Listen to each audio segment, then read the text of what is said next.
How's it going, everyone? Welcome back to the Legion's Lounge. I'm your host, Matt, joined by CEO of Future Lore Studios and creator of Legion's Realms at War, Taylor. How's it going tonight?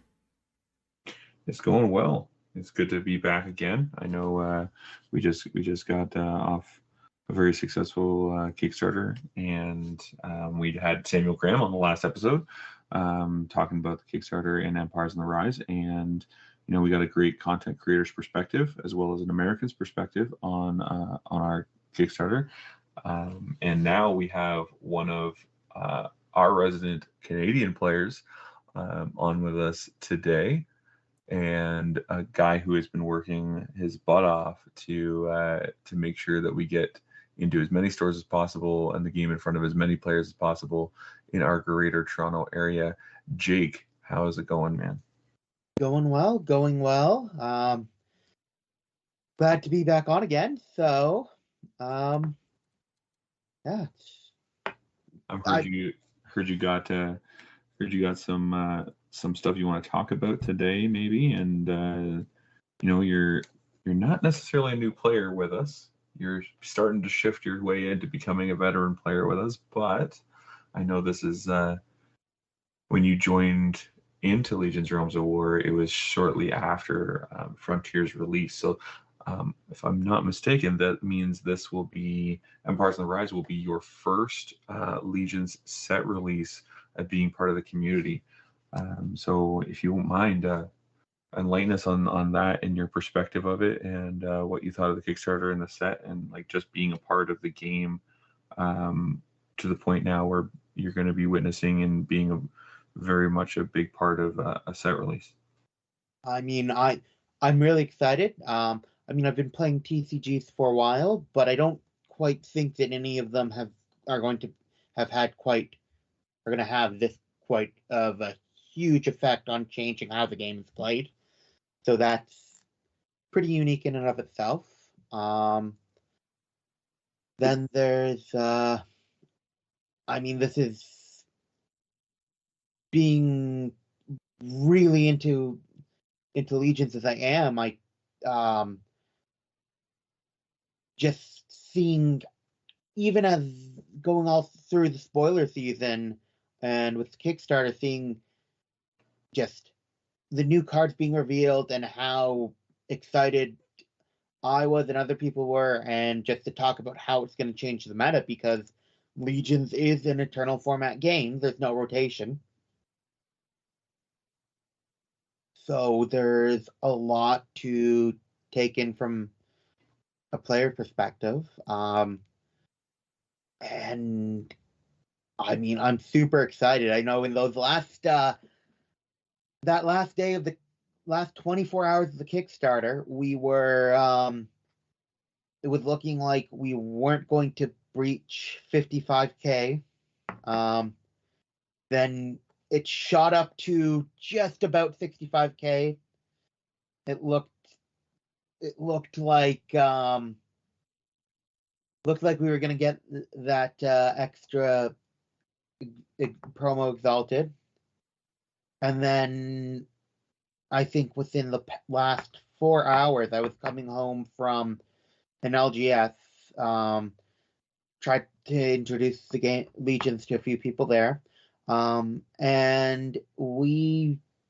I saw that, oh no, we have dropped just below 60K. And I think I mentioned that, and people hopped on it. I know by the time I got home, we were all figuring out our pledges and putting in a couple extra to try to keep it above that mark. It was just those last couple hours. And then in the last couple minutes, as things will with Kickstarter, they dropped about nearly 5K, but we kept it above that, and never once with any risk of hitting above that 55, hitting below that 55K mark. And that was so amazing, because 2 days before we were worried about it hitting the 55K, and hitting that that milestone. And then the last day we were like, okay, let's try to get that serialized card. We didn't quite make it, but we kept it above that 55K mark, and that was huge because last minute Kickstarter fluctuations, and I think that was like super exciting. There was about 10 of us, and we were all commenting back and forth on the Discord. It was definitely a roller coaster for sure, being on the company side of things and staring at that Kickstarter number and staring at the number fluctuating up and down and up and down, and then seeing the backer count change and shuffle around, and you're just like, you're looking at it and you're just like, those are the longest final 4 hours of my life there, and you're just like, you just wanted to end and you wanted to get it there, and just if only we could lock it in at that 60. It was pretty crazy, like going into the final day, like you said, we didn't think we were going to get up to that 55. And then we did. And then, so we're like, okay, we got the $55,000 stretch goal. And then I was like, okay, well, let's go into my little bag of treats and goodies, and was like, what am I going to put up for a $60,000 stretch goal to see if we can push that? And so we brought in, we introduced something that we're going to be bringing to the game later on. But we introduced what we call our festival feature cards, and what better card to start with than Viviana herself, the queen of the festival. So we put her up as a festival feature foil, and within literally 30 minutes of putting that up as the $60,000 stretch goal, we eclipsed 60,000, which was insane in a 30-minute push like that.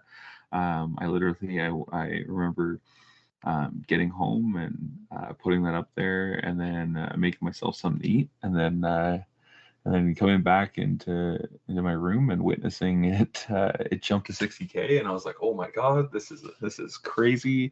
What a push. And so immediately we hit the 60K. So I was like, all right, let's reach back into that bag of goodies and see what we can pull out again to put at 65, and see if we can try and push for that one. And so, we got a chance to not only spoil a beautiful piece of artwork, but also an Extended Art Exalted promo for a set in the distant future of ours, Opus of the Magi Illumination, that I know a lot of people have been looking forward to. But I reached into a bag of goodies and pulled out a promo from there. Not only did it introduce a new character, but also a couple new keywords the game hasn't seen before. So that was a really cool. So crazy in Angels. Yeah, a really cool angel card to show off, to maybe push us there. I think we hit 63 at the highest. We were getting close to that 65, but like Jake mentioned, the roller coaster and the final 30 minutes of typical Kickstarter, where people are readjusting their pledges and numbers fluctuate, and we never had a back account go down. We only ever had back accounts go up, but we did have some numbers shuffle downwards in terms of overall pledge amounts, where people are just trying to situate their finances and whatnot. But like Jay said, we held strong above the 55, which is excellent given the fact that a day before that we didn't even know if we were going to hit 55. So that was really good to see.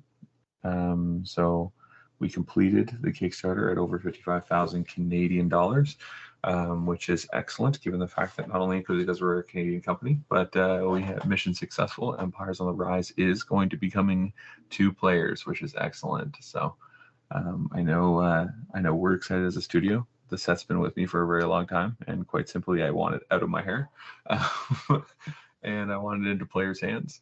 And I know our community has been very excited about it, hence the big rally that our community saw in the Discord and on the Kickstarter in the final 4 hours.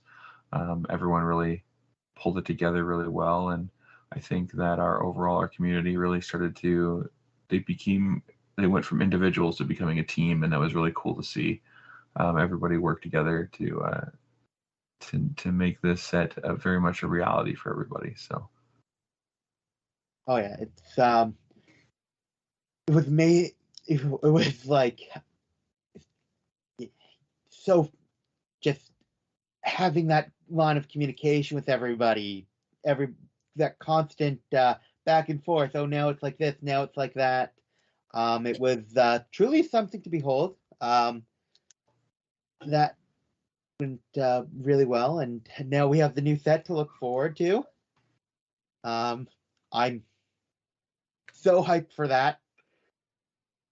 I mean, after my big go at bounty at the previous Battle for Glory, might be a bit more excited for Mariana's Corsair of Despair collection than Empires.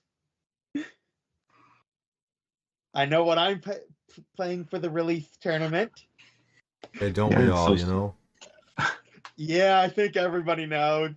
So speaking of that, for those that either didn't follow along with the Kickstarter or just getting up to speed now, we reached the $50,000 stretch goal, which unlocked the Mariana's Corsair of Despair collection. So those who've been following Legions for a while know exactly who she is and what she's all about. But for anyone that is new or just tuning in now, or if this is the episode that you happen to click on, that Mariana's the Corsair of Despair is a bounty realm warlord, not the first of her kind, but the first that is playable in the game. She's coming with her own Veil realm, her own synergy, her own guardian, all of a first, which is in Legions, as well as the ability to make bounty realm tokens, which is also a first.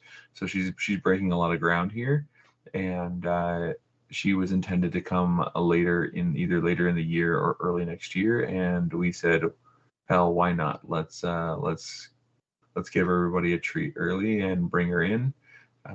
She's not going to have her full deck with her, but she's going to be all her playable pieces necessary to at least make her part of the game earlier than expected. So she will be a threat right out of the gate, and it'll be interesting to see how players like yourself, Jake, build her, because she's definitely going to be utilizing some underutilized ancient relics from Bountiful Harvest. After all, she's the pirate that stole them, and so it's not only a character win, it's a thematic lore win, but also a player win for everybody to bring the Corsair of Despair into everyone's hands early.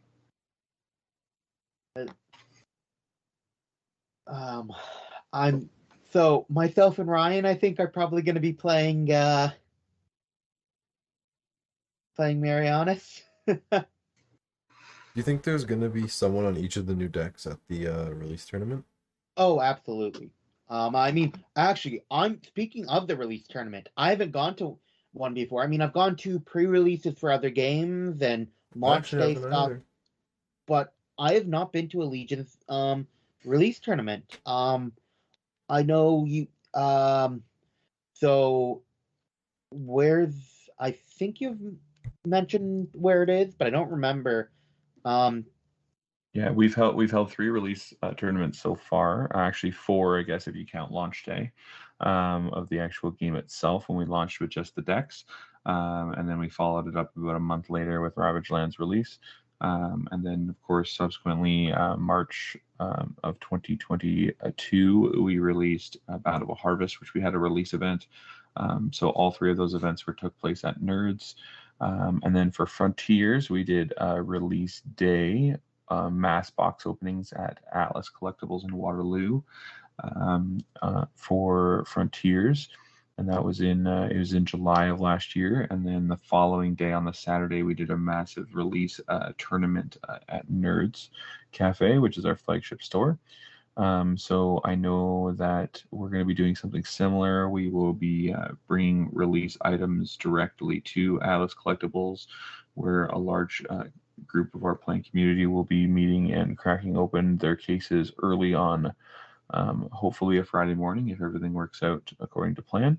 And then we'll follow it up with a release tournament the following day on the Saturday. So we're still trying to hammer out which locations we're going to be choosing for those release event. But overall, very excited for the mass box opening experience. It was always fun to be a part of. I've been a part of it obviously for 3 sets now, watching everybody get excited, literally get their cases handed to them.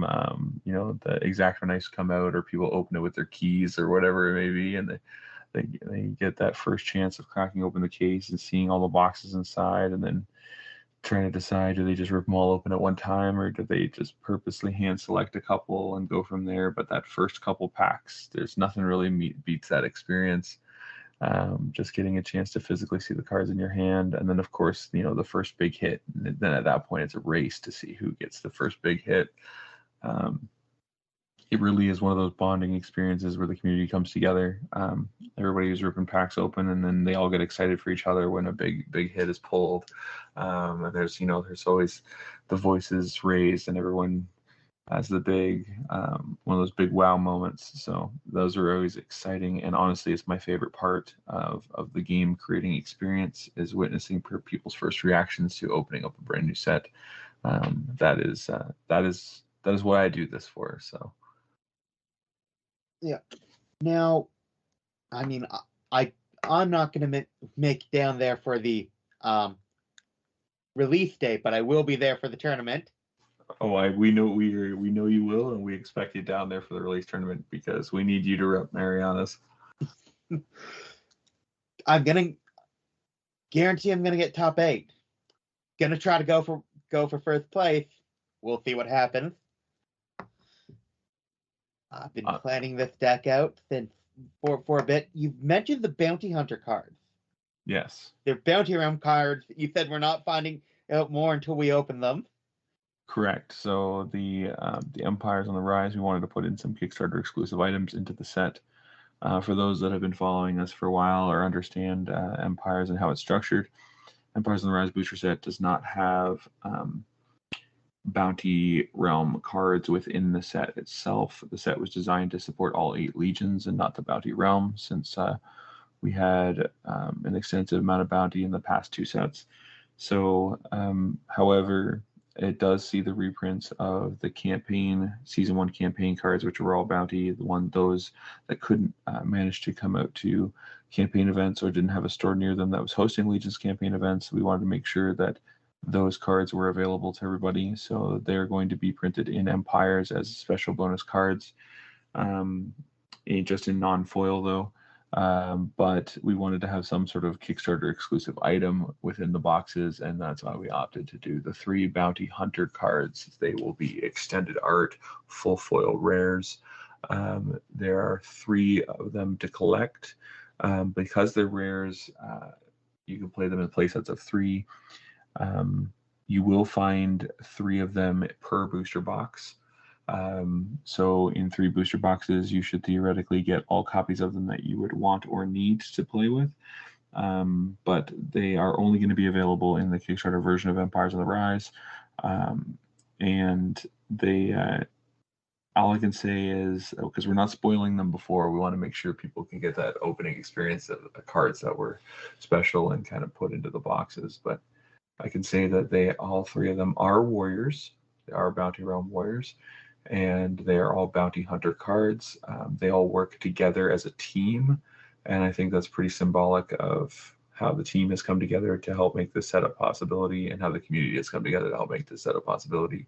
So, I think that's a kind of a serendipitous moment there to tip the hat to. So, but yes, the bounty hunter cards, not technically part of the set in terms of set number, but they are definitely cards to watch out for when you're opening Empires on the Rise, because I can tell you they will work very well with Marianas.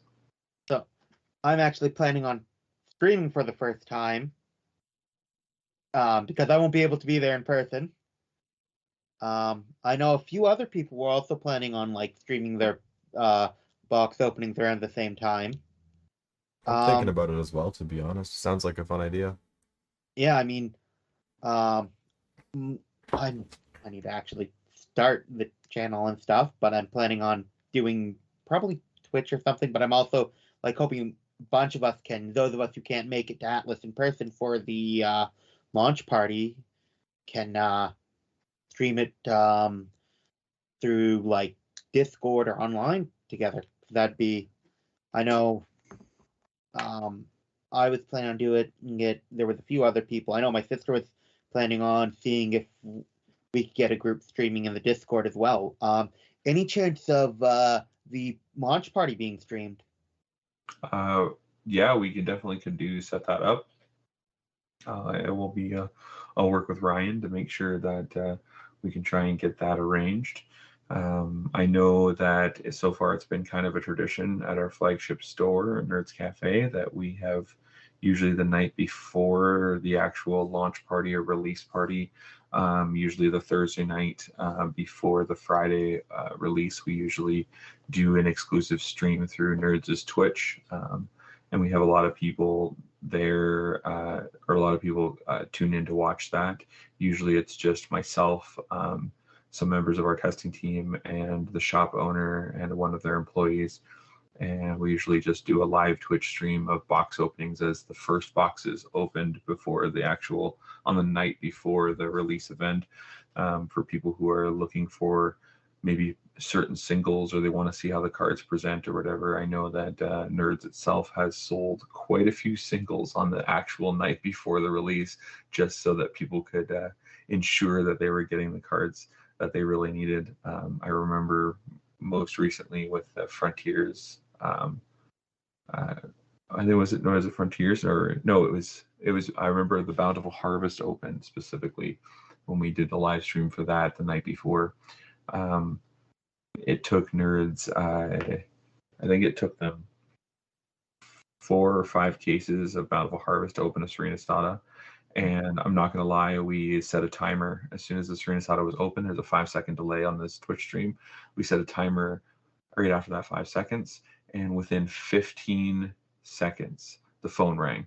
And it was somebody, one of our community members, that was already asking to purchase the Serenissata 15 seconds after it was pulled. So that's the kind of awesome community we have. And I'm sure that everyone will want to tune in and watch that. We'll keep up the tradition and do that the night before. So those will obviously be available after the midnight. So when it changes over to the release day, those singles will be up on Nerds' website and available. But I know that many community members, much like yourself, Jake, have a tremendous amount of boxes coming your way. So many boxes. As soon as I get them, my plan is to stream opening them. I'm probably gonna have to take a day off to do it. Is it that many boxes? Yeah, I think it's about a little over 6 cases. Yeah, that works out to what, approximately 36, 38 boxes? Yeah, no, it's 38 boxes and a few loose packs. Which is excellent. I think that we have never, like, I mean, the biggest we've ever seen is when, 4 or 5 cases are opened amongst a bunch of people independently in one location, but we've never had a mass case break by one individual before. So you can bet that we'll probably have the whole community watching your case break. Oh, there's also the I still have I'm also going to be opening the Ravage Lands, the whole thing. So this includes the Bountiful Harvest, Frontiers, and Ravage Lands as well. Wow! So you're gonna take a trip right through Legion's history here. Yeah, I actually have a battle deck, an unopened battle deck from it's the Quartz Heart and Trilla. For those newer, it's Mystical Beast and Dwarf. Unopened in my closet. So you're gonna take us through the whole trip. Through the whole thing. Now I'm still debating on whether or not I'm gonna order the other 3 battle decks. Just so I can open everything. Take through the whole history of Legions. That is incredible, man. That would be amazing to watch, and I'm glad that you're gonna stream that and hopefully record it as well, because we would love to get that from you and be able to put it on the official Legions YouTube channel as well, because then we have like a great community member be able to do the full history of Legions within one opening. Would be incredible. I think that'd be a really cool thing to mark as a milestone in a chapter in our game's history. So yeah, we can would be definitely an amazing experience, I think, just to be a part of and to have that recorded for nostalgic, right? So. Oh yeah, it's I mean that's part of the plan. Not only to for the for like to record it. Hopefully it will reach some new people, get them to try it out the game. I mean, it's going to be on a brand new channel that I've never done it before, so first for me. And actually recently replaced my microphone and got a webcam stand that actually been a while back that I've been using for the Legions League games. Hopefully the angle, I can manage a better angle than when I do when I'm playing in league matches. So I think that's a really good transition. I think we can definitely transition into the Legions League. I know something you wanted to talk about as well.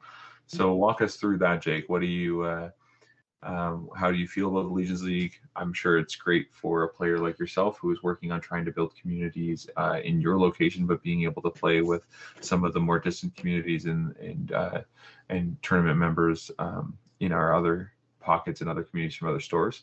I mean, Matt here probably also has something to chime in, given the fact that he won the first season of Legions League. You 48 points. That's more than double anyone else. I mean, I think the Legions League is fantastic. No, I fully agree. I think it really, so not only does it give people a chance to get the promos they wouldn't ordinarily get due to maybe a lack of the size or lack of consistency in their play group in their local communities. It also gives people a chance to play against people that would normally never get to play against. Just the other, just actually, no, it was Monday. Oh yeah, it was yesterday. It was yesterday, yeah. Yeah, just yesterday I had the first game of season 2. It was originally supposed to be with. Why am I blanking on his name? Case. Chase? Case. Case, yeah. Case. It was originally supposed to be with Case. Who's a player from our New Jersey store. Yeah, he's a player from the New Jersey store. He's been on here before, actually. He was in another episode. We ended up switching up and ended up playing his friend, who's so thankfully a frequent player given the deck that I played, but hadn't done the Legions League before. First game for the Legions League. And, it was a great chance for him to play against decks that he wouldn't normally play against in his local group. It was a great chance to meet somebody that I never normally would have met. It was some really good games. I was playing Angels, he was playing Undead. And I remember he baited out my negate and then pulled off a Infinite Dark, which eradicates my board. And because I'm playing Angels, it gets around holy counters. And that nearly won him the game. I remember what I had to do was I had to stall for my Veil Pierce. And that was actually pretty difficult. He was playing Undead, and Undead is relentless. Yeah, relentless. And this was during game 2. And I had to, off of my synergy, I'm playing this synergy that came in the original battle deck. Hall of the Heavens, yep. Hall of the Heavens. I searched for 2 Sanctuary of these? No, it's 2 Sanctum. Sanctum of the Sephrium. Yep. which allows me to search for two Thefriums, and I had to play one in order to search for a warrior that I could swift in.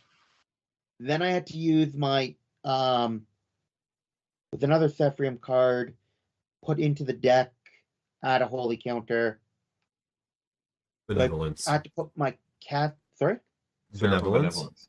Benevolence. Yes, I had to use Benevolence to put Cassville back into the deck.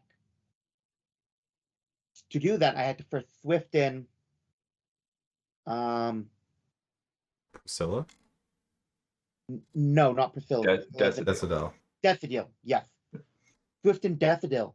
Then I had to smite my first. Sanctuary to play another one to search for Cassio. Yes. That's some strong workarounds. That was, and this is what I normally pull my win condition off of. So he was. So he set you behind a couple turns. Oh yeah, no, he knew that nearly won him the game. So that's awesome. That's a relatively new player playing against, I guess, one of our veterans now. And like I remember jumping into that game just briefly to see how everything was going, and I was just like, Jake, you're playing a new player. You gotta take it easy on them playing Angels in their first game against a new player. And I'm like, oh no, because I was like, no, I felt like, because I didn't know how new he was. So beforehand, I had to ask, like, this is my tournament deck. Oh shoot! Now everyone knows what I'm going to be playing at the next Siege series, but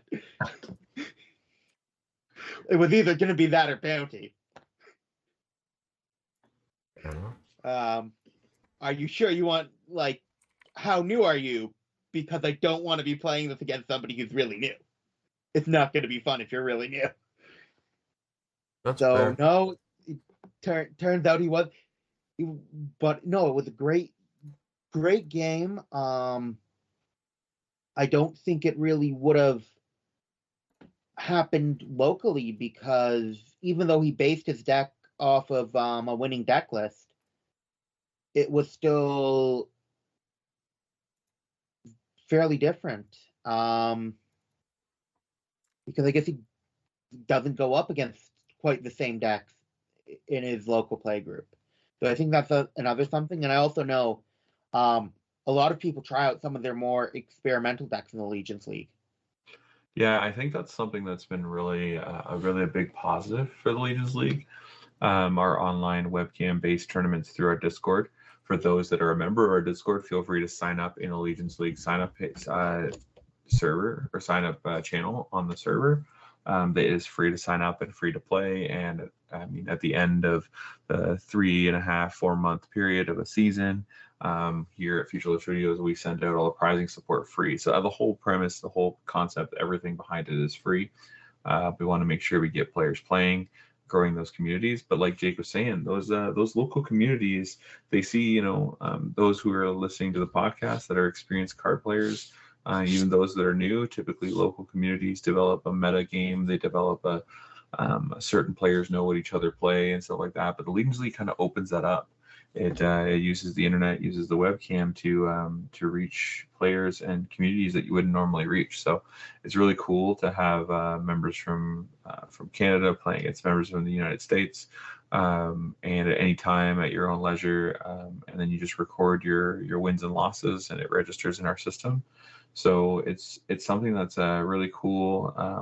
I'd like to say it's nuanced, but I don't know if other games do it or not. But I think we do a really good job at running it and giving players the freedom to play their games and such, and to play, like Jake said, play against players they wouldn't normally play against. So I think that's really cool. You get to meet new people. I know I've met a lot of great players and fans, and I've met a lot of great friends that I have now for a lifetime because I met them playing card games. So ultimately it's about bringing people together, right? And even if you're distant, but you can bring them together through those games, I think that's excellent.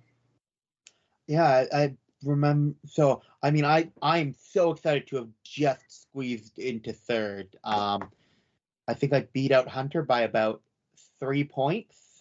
Yeah. You did, yeah. And I was really nervous because I really wanted those first place promos and playmats. Well, you got it. You definitely squeaked into third place, which was excellent. Yeah. And I think that last game with you, Matt, actually, when was it when I was testing out I think that was when I moved to the hero build, or was it still on the Titan build of the deck, my bounty deck before the Battle for Glory? I do not remember, to be honest. I think it was like, yeah, it was a night or two before the Battle for Glory. So that was that helped you squeak in, eh? Yeah, I mean, I think I still would have. It turned a 1 point difference into a 3 point difference, I believe. Yeah, just enough buffer there. Yeah. But speaking of being in the top three, I have to tip the hat. Matt, utter ultimate domination of the Legions League. 70 points. 70 Yeah, points. man. Big 7-0. The next closest person was at 21, I believe. So, Matt, what's the secret? What's the secret sauce, man? 70 points. Win. Play a lot of games and win a lot of them. I don't think actually did I play a lot. I think I played, what was it like? I think you didn't play the most, that's for sure. But the way our Legions League structured, for those that are listening, a win counts as 4 points, but a loss counts as 1. So it's important to note that Matt won a lot of games. I think a loss only counts as 1? Loss only counts as 1, yes. Okay. I think I won 17 and lost 2. Yeah, that would have to be it. I'm pretty sure like more than half of your, so I would have had to play. I had 1 win, and the rest of mine were losses. 7 of which were against you. I mean, so I don't know. You want to know the secret to it is that you got to learn who you're playing against, and you got to like it's I don't know. A Legions League, you get to play against a same group of people, and you got to learn how they play and learn how to play against them is as individual players, right? So for example, a lot of players will typically play, like, you play something, they're gonna Void Hollow or Twilight it right away, and you have to treat it knowing that you essentially know that they have those two set, and you have to try and then be like, okay, I can do this thing to then bait out the Twilight, that way I can continue playing and it doesn't harm me at all. So speaking of Twilights, how are you feeling about those Twilight flowers? They're very interesting. Look at Jake with the segues. I appreciate it so much. It helps the host position so much easier. So It does. Speaking of those Twilight flowers, for those of you who don't know, Matt, what are the Twilight flowers? So they are. And how do we get them? So they are the 4 Twilight flowers. They're the flowers that are in the Twilight Gardens, and they were a part of the Kickstarter. The Kickstarter Void Hollow and Twilight Gardens collection. So the 4 are I don't remember what they do off the top of my head. So we have Twilight Rose, Twilight Daisy, Twilight Lily, and then oh my god, I'm forgetting all. And Lotus. Lotus. That's always one I forgot. Yeah. I don't remember all of them. I know one of them steals things. I know one of them shuffles things, then heals. Yeah. One of them makes it so your warrior can't leave the field by card effects for the whole turn, and one of them shuffles all warriors on the field back into the opponent's deck. One allows you to revive cards from your discard pile, your eradication zone, your opponent's discard pile, and your opponent's eradication zone. And the last flower allows it that the next unified card you play this turn no longer has a Bloodborne or a consume cost. Oh, I can think of so many nasty cards to Wait, the play with next that. unified has no Bloodborne or Consume? Yes, so Yeah. it's Twilight Lotus says that the next unified card you play this turn, after Lotus resolves, says that that card has no Bloodborne or consume cost. I have 14 new bounty cards for the release tournament. So, Lotus could be... Well, not including the... So it just has no Bloodborne or Consume. There's still other, like, true costs that still need to be paid, correct? There, yeah, like discard or shuffle Like holy back or whatever. counters or, like... Exactly, yeah. It seems What, very that's still- interesting.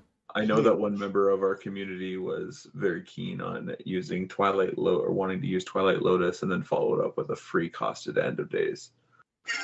So, That's disgusting. I hate that. If that happens, that's... No. That's I was thinking more on the side of Lotus into Lance. that's true. You play Lotus into Lance of the Lost Messiah, and that's free, yeah. that. Lotus into Marks of the Chosen. Yup. That's Yeah. going to be a Mariana's playline. Into Destiny Dust. Hey?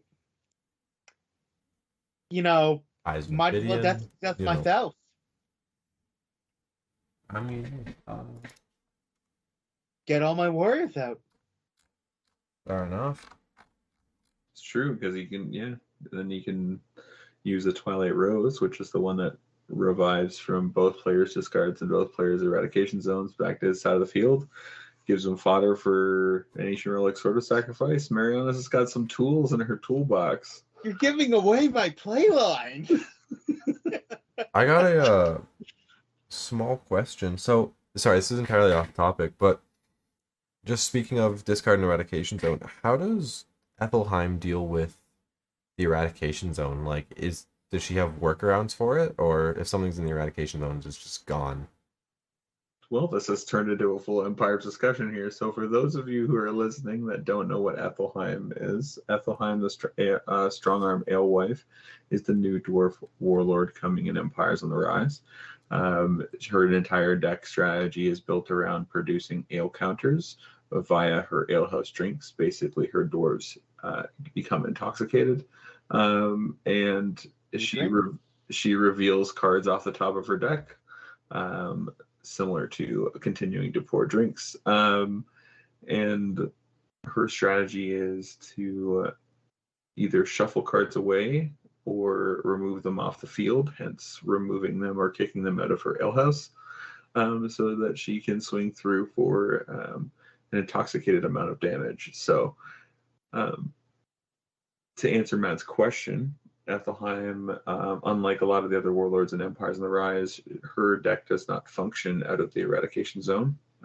So cards of hers that end up eradicated are very, very difficult for her to get back, if at all. So she does suffer to that as a big weak point of the deck. But like every other deck in the game, it has to have a weakness, and that is very much Ethelheim's weakness.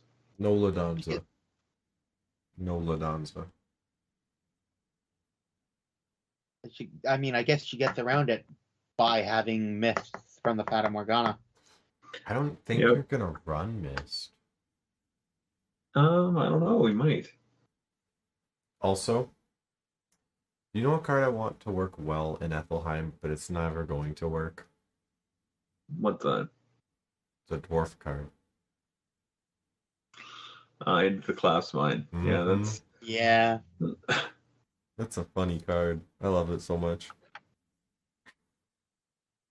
I think dwarves, much like angels, they have, in the early days of Legions, they were the decks that didn't see as much representation, whether it's because either they were not fan favorites, or they had some more difficult playlines. I know more recently, dwarves have seen an uptick in play, so much so that Kindle Haas, the Blastforge Firesparker, Exalted very quickly became one of the most sought after cards in the game and one of the most difficult to open. Oh, difficult to open. It only begins to explain it.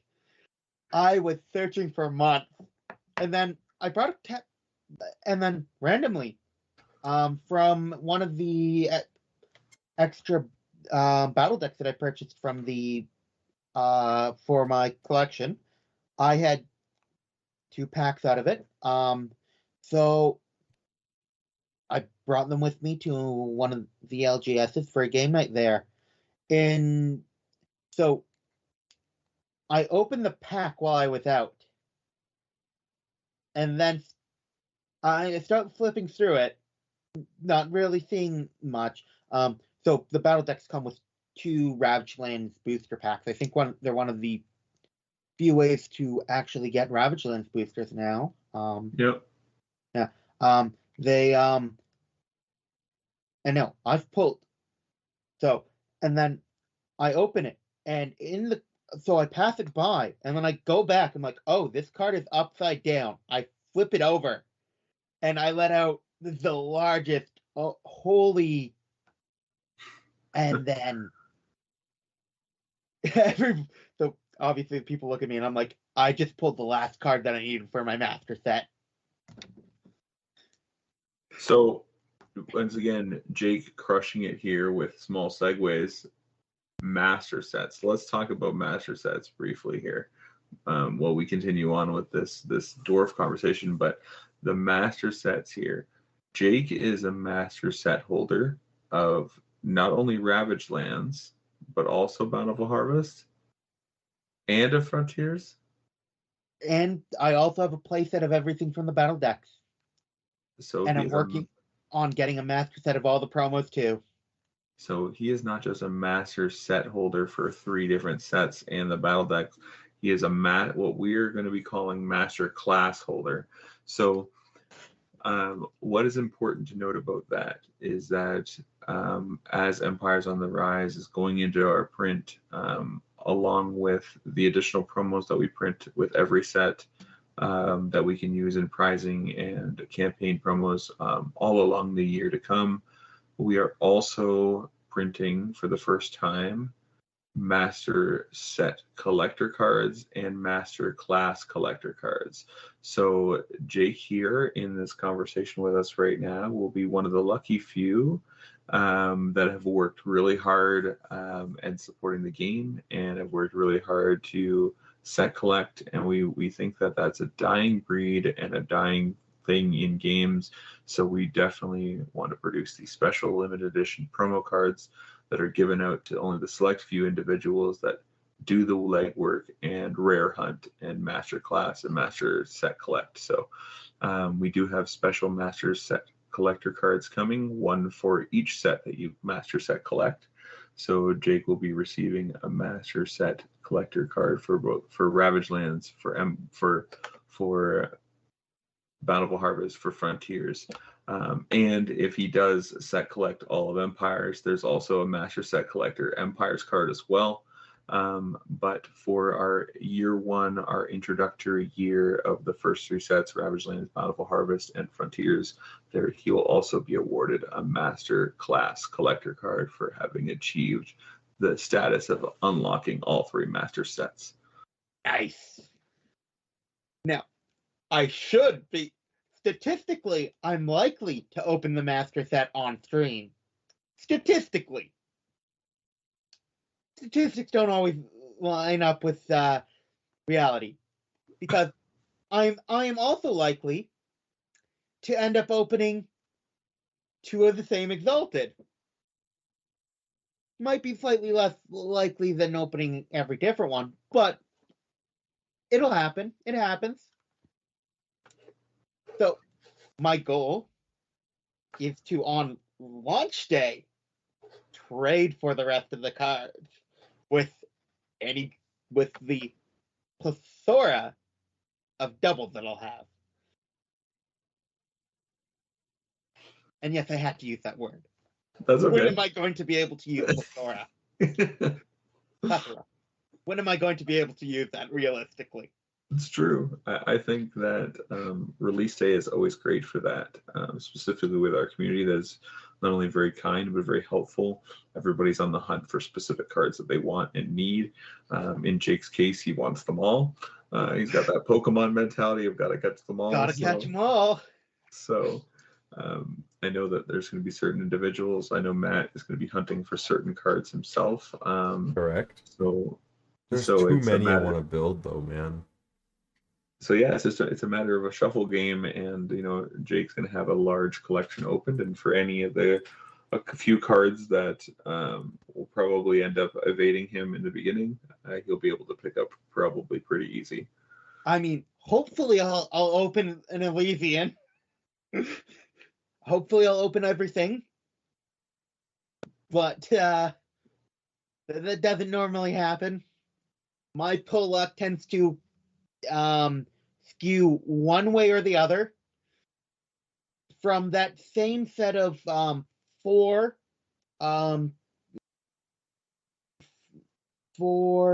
battle decks, in those 8, with 4 battle decks, so that'd be 8 boosters. 8 booster packs, yeah.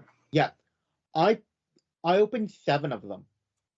One of them I just put away to the side, never to be opened, because I want to keep an unopened one, because it's part of the collection. I also have a sealed box of Ravaged Lands, because it's part of the collection. I know a few other people are doing that as well. In those 7 boosters, I also opened a Twilight Gardens. Oh, wow. Yes. And then at the Battle for Glory, I ended up, a good number of us, because one person had already bought a box of Ravaged Lands from a fresh case. And this was the last day before they were going up in price. I bought a box of Ravaged Lands. It was above a 33% chance, I believe, that I would get an Exalted. I did not open an Exalted. Josh buys 2 boxes. The first boxes, he opens the Blood Axe. Nice. And then even, of course, he's like, this is my second one. I think he's also only missing a few cards for his master set. He is, yeah. He's only missing a couple. I think he's just mainly missing. I think he has all of Ravaged Lands, and he has all of Frontiers. He's just missing a couple box covers from Battle of Harvest. Those were hard to hunt down. All of them. I was really lucky that the community down at Nerds and Atlas was willing to help so much. Was able to get the last cards that I needed, and now that you're going to be getting most of the promos as well in the shipment from the Legends League, so that leaves 1 card remaining to have collected every card in the entire game. 2. Promo Louis. Okay. Which I have somebody holding on to for me, and I know a few people actually have it. Between Nerds and Atlas, I believe. I believe actually Samuel Graham, who was just on the podcast with us on this last episode, he also has one available as well. I asked him to hold on to it for me, because I just dropped a lot on the Kickstarter, so I have to hold on to it to like, if he doesn't sell it by May, let me know. Yeah. But yeah, that and the most difficult card in the game to acquire. Mitigan Magic Soldier, and AJ might be willing to part with his. We'll see. And Mitigan Magic Soldier is so difficult to acquire because he does not come in a booster box product. He can only be one. It's a top 2 prize promo in a Siege Series event. Now, I'm gonna come the Siege Series, I'm gonna see if I can get 2 of them. One from AJ and one from coming in. It's making it to the finals, or is it first place only? It's first and second. So make it to the finals. Yeah. I mean, we'll see how the deck does. I'm fairly confident for it. I've fine-tuned it to the point where I don't know how much more I can fine-tune it. I know Matt got really close in the last Siege series. He ended up finishing fourth, I believe, or third. No, you Third. finished third, didn't you? Yeah, I Matt did. finished third. So he got the Minigun Magic Soldier playmat, and he was very, very close to getting into the top two. I feel like Mind I you, could have. It was just super late, and I was overextending way too much because I've been playing for 10 hours, and I was just like, what yeah, happens is happening. I got what I came for.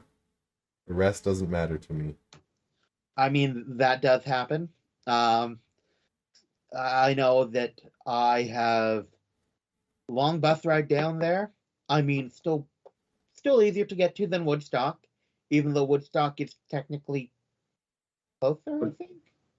Is no, not necessarily. Maybe closer for you, yeah. But Woodstock is a pretty direct line. It's just one. It's one straight train, right?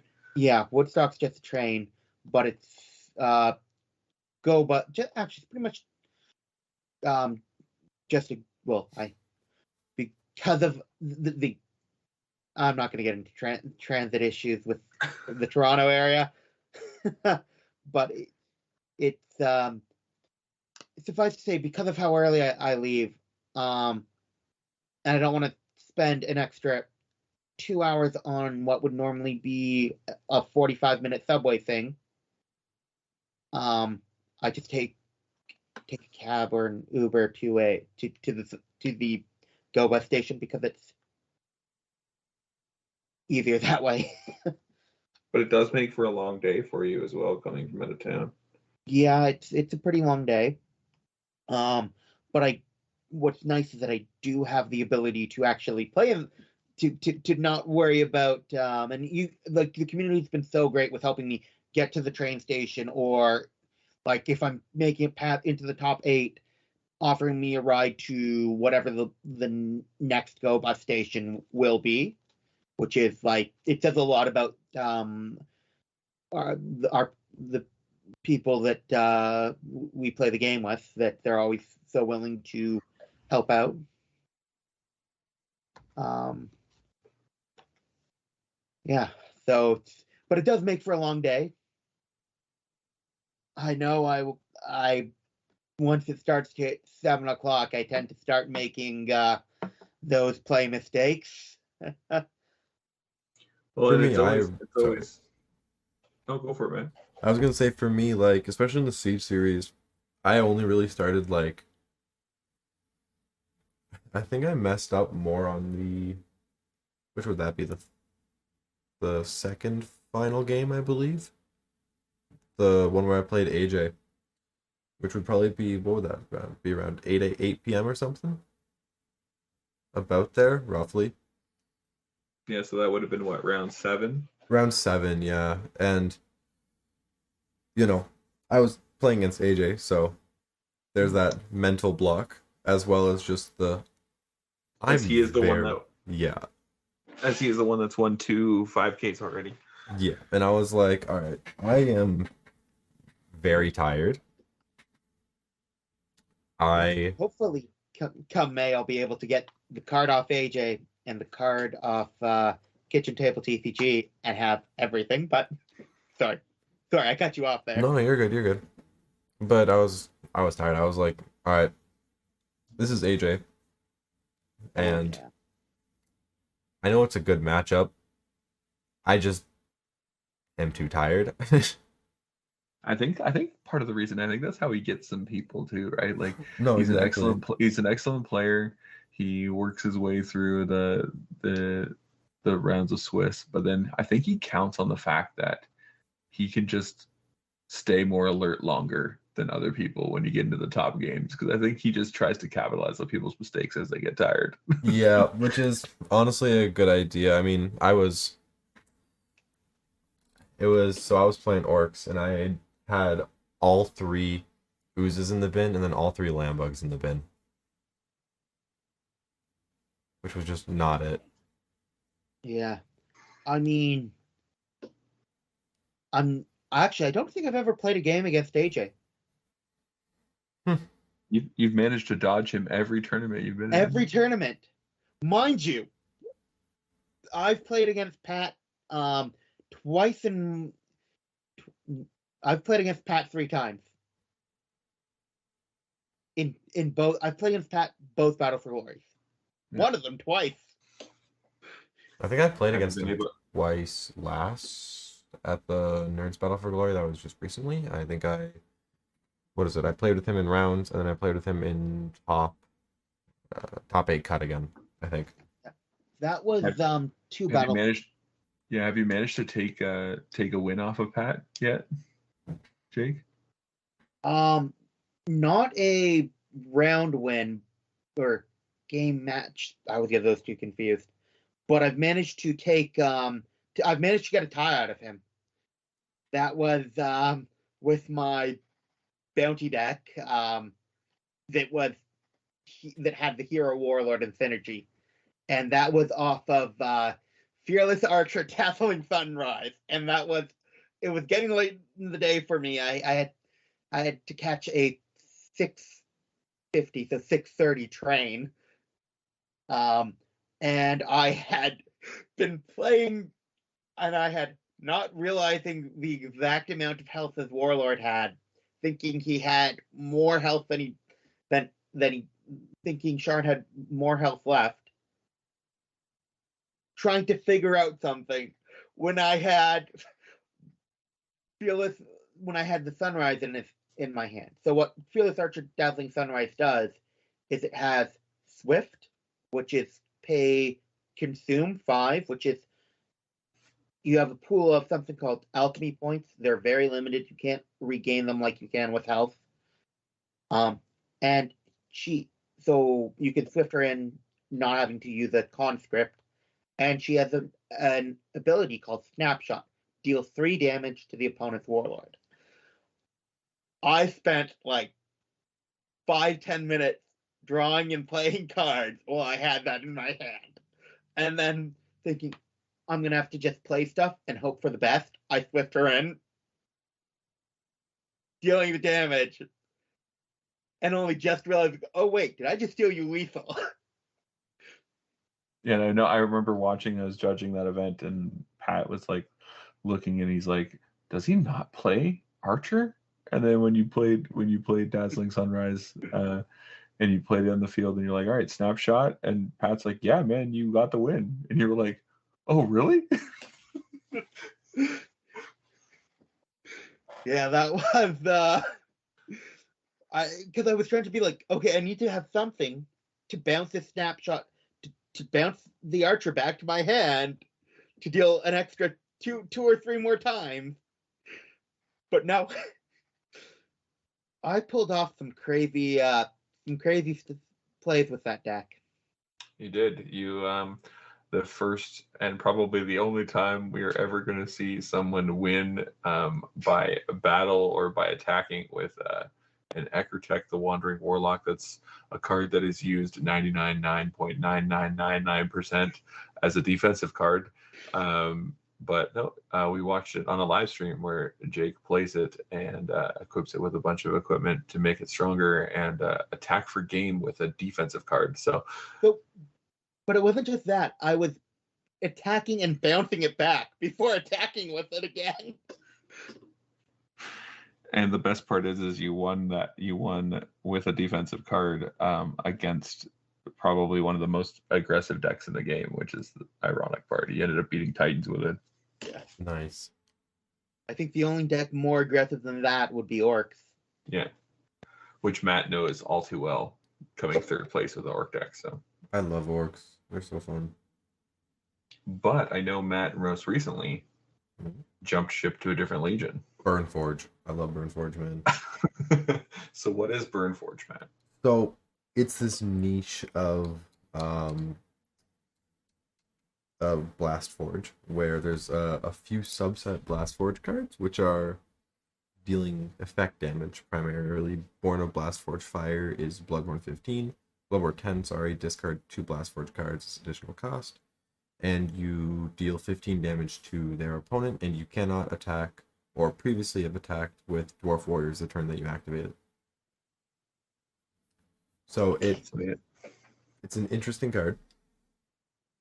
So Matt's managed to put together some decent, sizable amount of wins with a burn deck built out of the Dwarf engine. So that's been really cool to witness and watch him actually just most recently take a weekly campaign tournament win with the Burn Forge Dwarf deck. So which ultimately I think circles us back around to when we were talking about the dwarf cards in Empires. Actually, speaking of Empires and Burn, before I get back to Dwarf, yeah, sorry if I'm going on a tangent. That's okay. There are a lot of really good burn options in Empires. Yes, there's a lot of effect damage in this set. I've been and keyword hate, which I really like, but because Rampage Wars has been frustrating to play against. Yeah. But I've had so many burn decks ideas. My big ones are Orc Burn and Hero Burn. A lot of ideas for Hero Burn. Darkwood Archer. Then there's the Charm, Wine Exalted. Yeah, the Luck Charm. Angelica's Emerald Luck Charm, yeah. Yes. And I just see a lot of combos with that. Hero Burn is going to be huge, I feel. Heroes are getting some really, really powerful, and not to be understated, very powerful lockdown pieces in Empires. I mean, oh yeah, but if you want to talk lockdown in Empires, Titans. Yeah, I'd say Gaia is probably the best for lockdown. Empires on the Rise is bringing a lot of things to the table. Cycling back around here to our newest set coming, we have orcs are turning into basically a token / counter generation deck that uses both the tokens and counters to count down to Doomsday and detonate the board and deal a bunch of burn damage. Angels also with Castiel and his Lost Messiahs.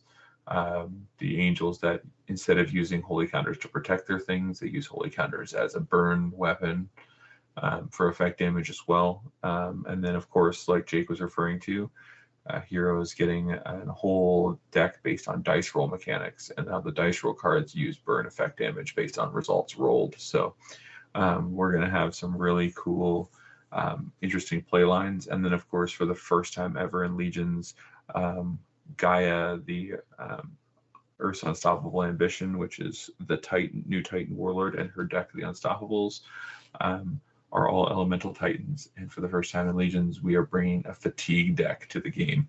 So Gaia's entire strategy is to prolong the game so long that it fatigues the opponent's deck and resources out until and slows the game down, gives everything a blockade, and makes it so they can't attack the turn they enter play. So ultimately slowing all aggressive decks down to almost a grinding halt.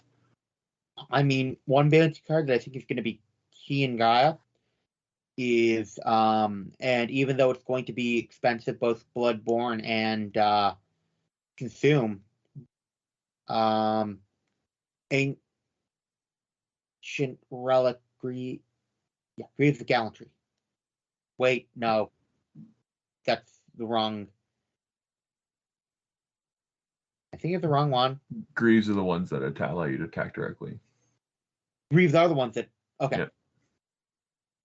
Yeah, Greaves of Gallantry. That's going to be huge in Titans, I feel. Yeah, Gaia's going to have some really interesting pieces, being able to, like I said, lock the board down, slow the game down to a point where you got 50-minute rounds, and Gaia's going to make sure you use all 50 minutes in game one. So she's going to be one of those decks that are going to prevent you from you'll still be able to play cards, but everything is going to be at a snail's pace. And she sets the tempo for the game. And then when she wants to explode with her power pieces like Latar and Eclipse, her two big warriors that come in and dominate the board based on how locked down it is, I think that's going to be pretty huge. Not only that, is she's the only warlord in the game and the first one of her kind to be able to just straight up have the ability to heal herself back from almost full damage back to full health. So, You mean replenishing falls won't be necessary? not in Gaia. I mean, maybe they do draw a card. That's true. So how are decks that are like slow supposed to defeat Gaia?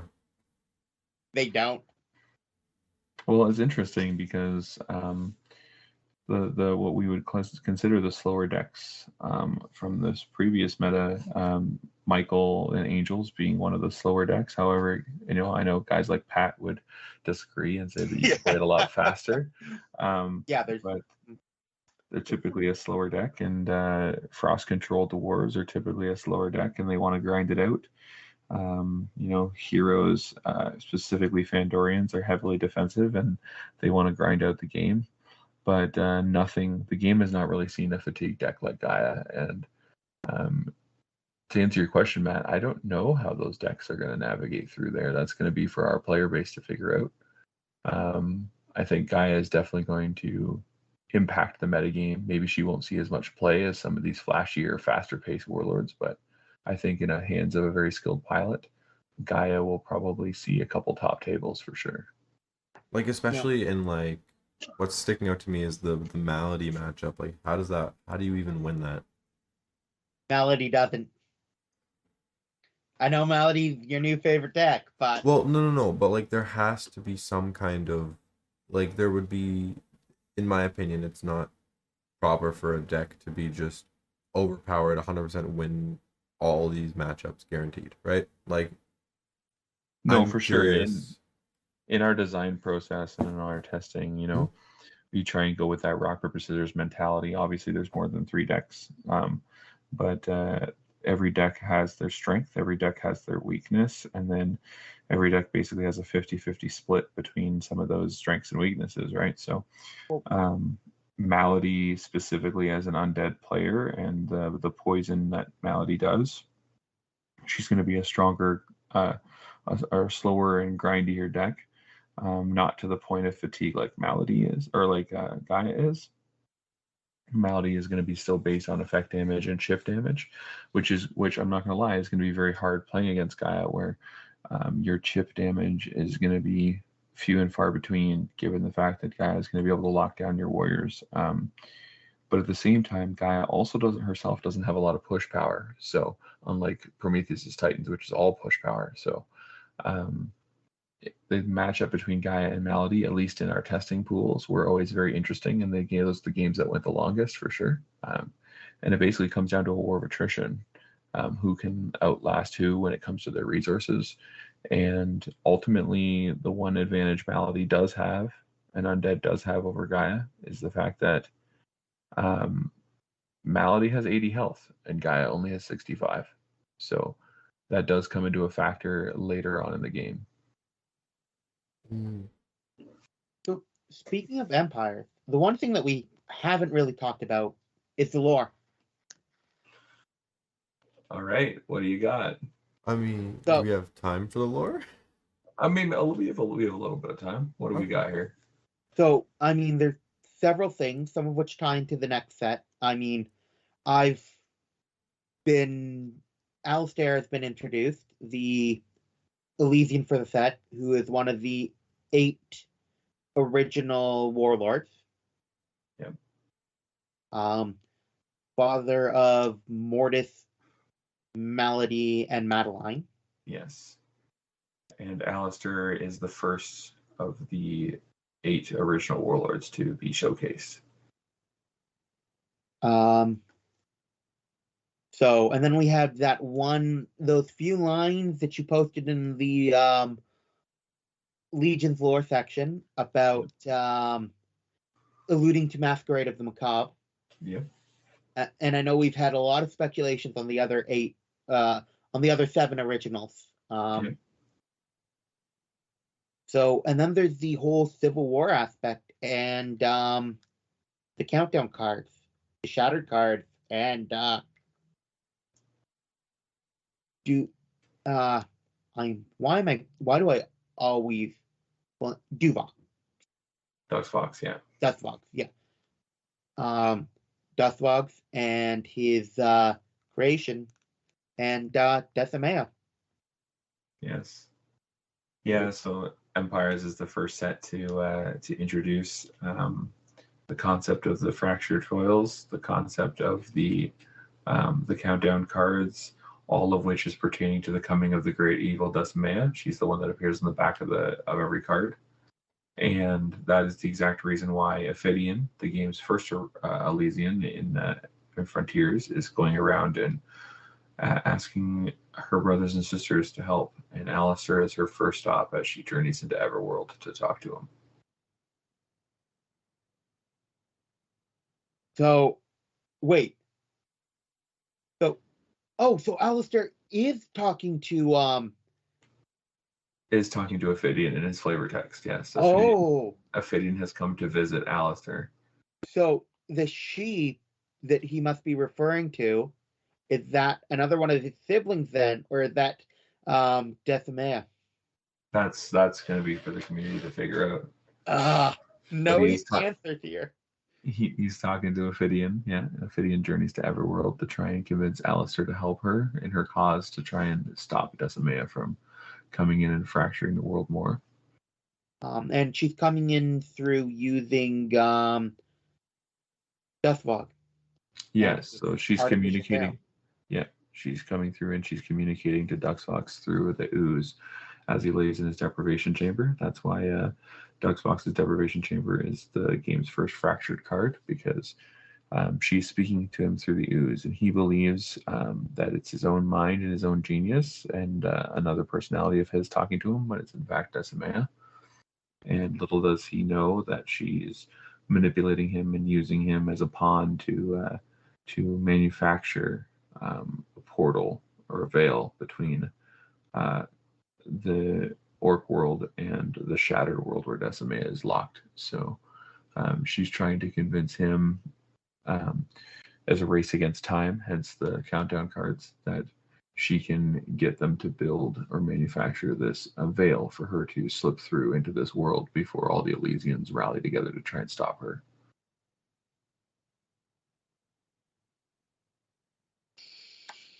Yeah. This set is play wise, I'm probably most excited about Early Marianas, but this set, like, having read the flavor text, I'm so excited for that, and I'm also so excited for how it's going to change up the game, because right now, like, we've gotten a few new decks and builds, which is good, but we have been playing similar decks probably since November.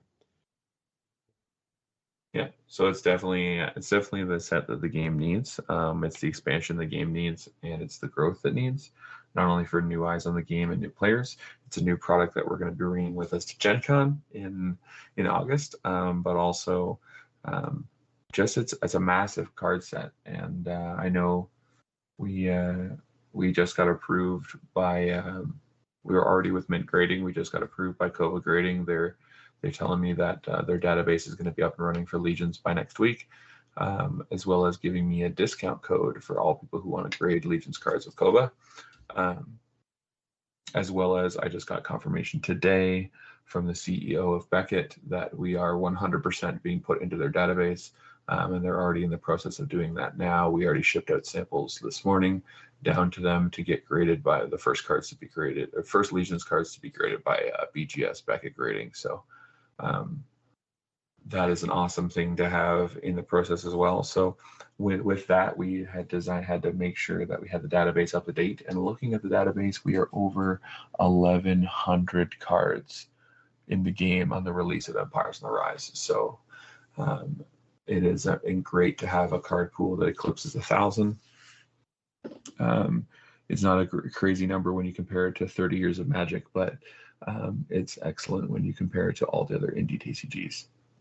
Year and a half, about average of 2 set releases a year. Yep. Yeah, I don't think there's. I mean, I think 2 set releases a year is a good number in my opinion. I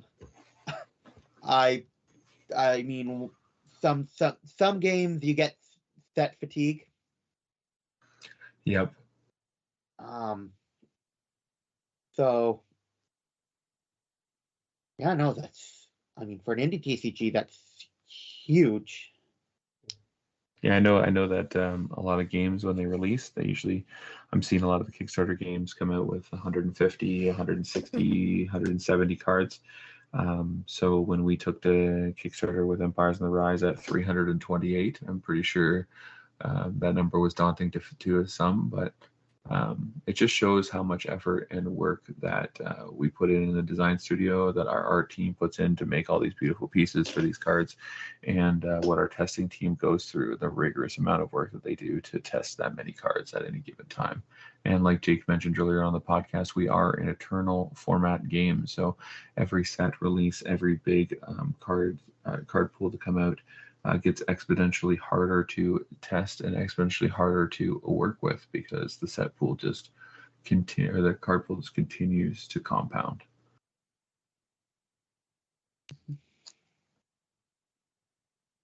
No, that's. I mean, I'm excited to see what comes, what changes come, what changes Empire brings come end of June. Yeah, so we're looking at. I was actually on the phone call with the distributor, with the manufacturer today, and we should be the set should be getting into the printer's hands in the next week and a half to 2 weeks. We're looking at getting it into them in the first week of May, when everything is finalized, as we've been working away on the algorithms and making sure that everything is going to be properly inputted into their system to be able to print and seed the packs in the way that I need them to be, specifically because we're specially crafting 3 God boxes in the entire print run as well. So those things have to be factored in. But yeah, so it's right now, it's anticipated that we will be receiving product by the end of June, and either getting it into people's hands by the end of June, but at the latest, or very early July. So That's awesome. Oh yeah, I that's what, a 2 months turnaround for yeah, Kickstarter. exactly, yeah, which is almost unheard of. Yeah, for any Kickstarter. Yeah. And it just goes to show the work and the effort that we've been putting in for all these years, right? So, and our testing team is already hard at it. Mariana's deck is fully tested, and they're already starting to preliminary test Battle for Supremacy. I already have Masquerade of the Macabre is already completely built, and I'm already about 50% done Opus of the Magi. So putting it all together. So I'm working well in advance to keep up with everything. So it's a lot to balance and a lot to juggle, but everyone's pulling their weight and doing their role, and it's coming together really well. So Yeah, looking forward to it. I mean, 90% sure I'll be playing Mariana for the release, but that's just gotta love Bounty. yeah, I'm really excited for it. I mean, up to this point, we've only had 8 warlords. Empires is giving us an additional 8, and then Mariana's obviously giving us another a 9th as well. So we're going to be entering into a brand new meta come this summer, with 17 available warlords, not just 17 available ways of playing, because ultimately each deck can be built several different ways. So the combinations are almost endless at this point. I'm looking forward to both. I'm actually really looking forward to the new ways to play Sephrium with Michael, and I'm really looking forward to the more aggressive angels with Castiel. Hero Burn is something that I'm looking forward to, and then Gaia Control, I think it's going to be interesting to try out, and then Marathon Board Wipe. Yeah, Marathon, her dragons, and the ability to wipe the board. I know Matt is clutching and holding on to Malady as his primary. So For now. That's what I'll start with. I'm gonna have multiple that I'll bounce back and forth between though. he doesn't tell anybody. He's holding on to Malady, but he doesn't tell anybody that he's secretly building Ethelheim dwarves behind the scenes. I mean, people aren't also doing that. But I think that puts us pretty close to the end here. It's been an excellent episode. It's great to have you back on, Jake. Great to be back on. It's been a wild ride, and I'm glad you've been a part of it with us.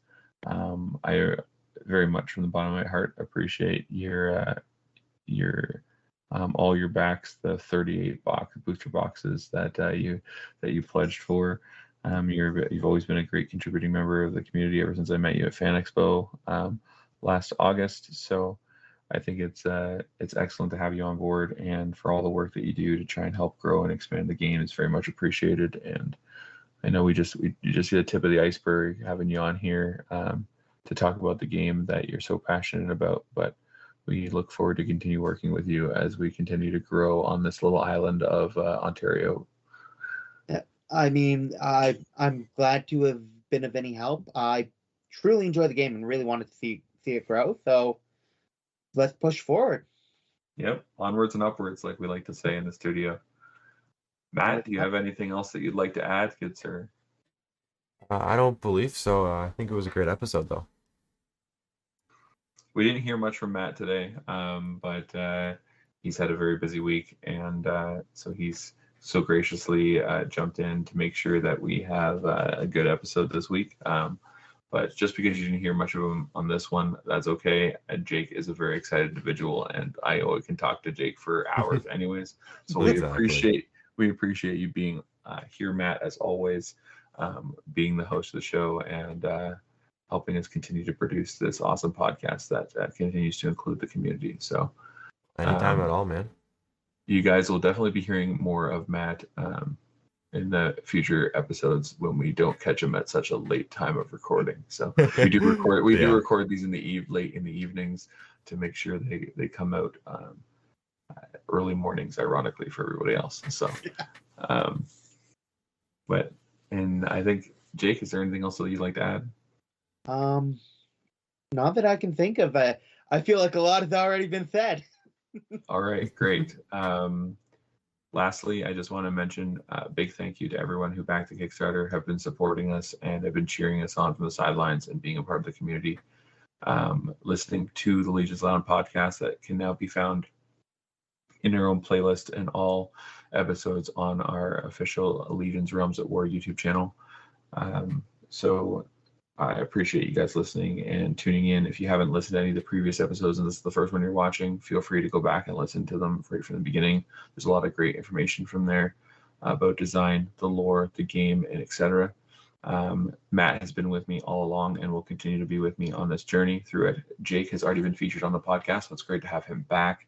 And we'll definitely be interviewing and bringing on more community members or returning community members, all that want to not only voice their opinion, but talk about this great game and this great community that work together so hard to make sure all of this happens and continues to happen. So like I say, always make sure we work together to climb that TCG mountain that is in front of us. So with that, I think that's pretty much the end. Guys, just a reminder that just because you may have missed out on the Kickstarter, you can go to legionsrealmsofwar.ca.